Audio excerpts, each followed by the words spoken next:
Just because I make videos doesn't mean I'm perfect, and in fact, I am far from perfect. So, I had my phone call with OSR about my logs. I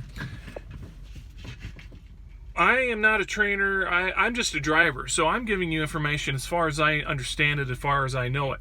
If it's a big thing that has to do with your job, if you have a question, I would suggest contacting Schneider. Don't go just by what I say, because I'm just a driver figuring this out myself as I go along.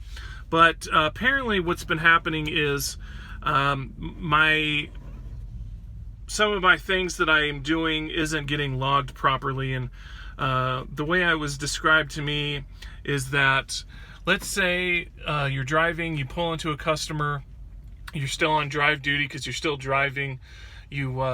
Maybe you switch to yard move once you get there, maybe you don't. Either one, you go in there and you're moving, you stop the truck, and you go on duty, you jump out, you lower the landing, you unhook the trailer, and you pull the fifth wheel, and you jump back in the truck, and you start moving again.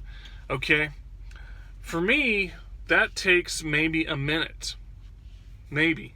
I can do it quickly because I've been doing it for 4 years, and I move quickly, so I can do it very quickly. I do it safely, I do it the Schneider way, but I do it quickly.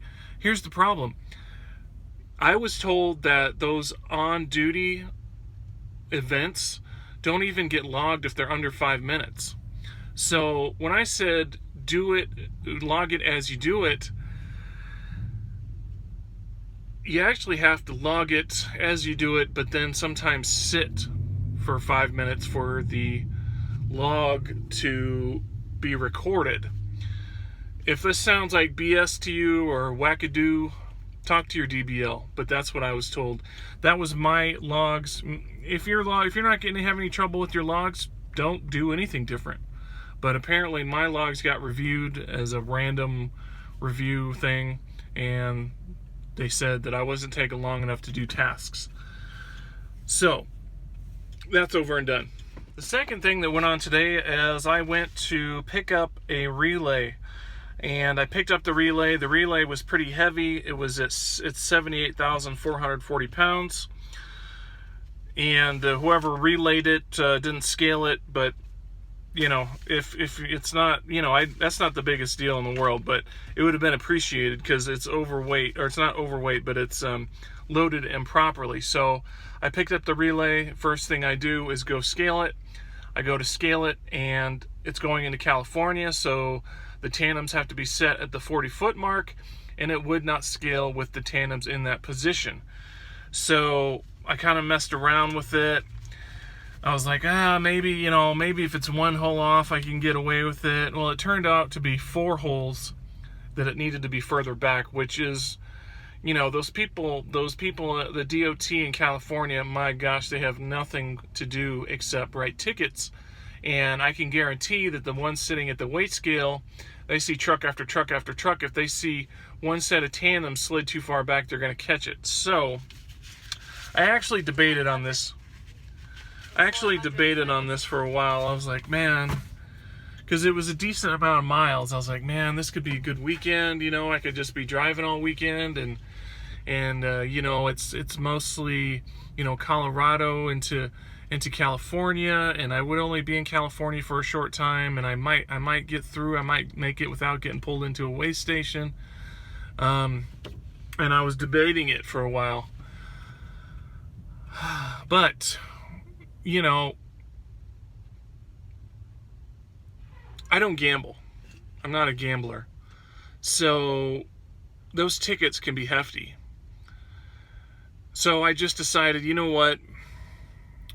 Just report it overweight and hope that it gets taken care of quickly. Sometimes, as you report these overweight things through the form messenger, you go to form messenger, report overweight, and then you have to punch in a bunch of information and hit submit, and you have to just sit and wait for somebody to respond.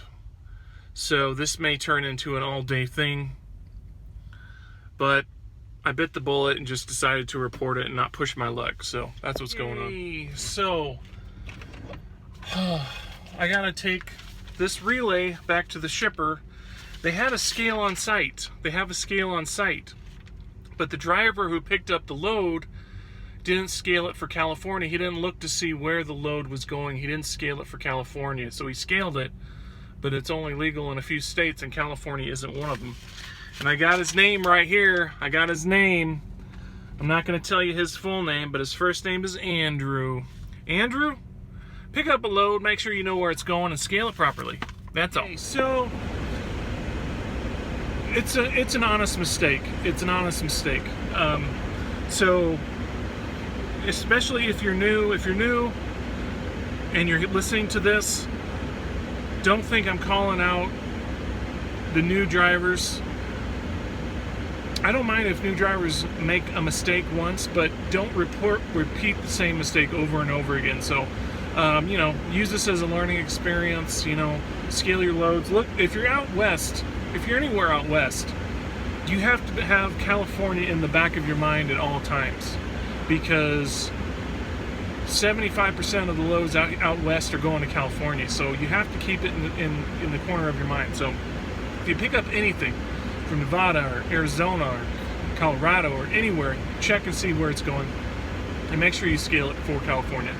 So I'm here. It's Golden Brewery. It's a Coors brewery. The load is really heavy. It's 44,000 pounds, and it's loaded too heavy in the back.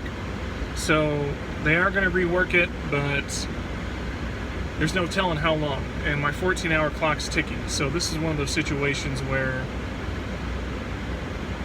it's kind of hard to know what to do. Do you stay with the load? Do you hope for the best that they get it unloaded? Do you ditch the trailer and then get in trouble for that? Or, you know, it's one of these situations where I'm not exactly sure what to do. My DBL's gone for the day. I could call overnight.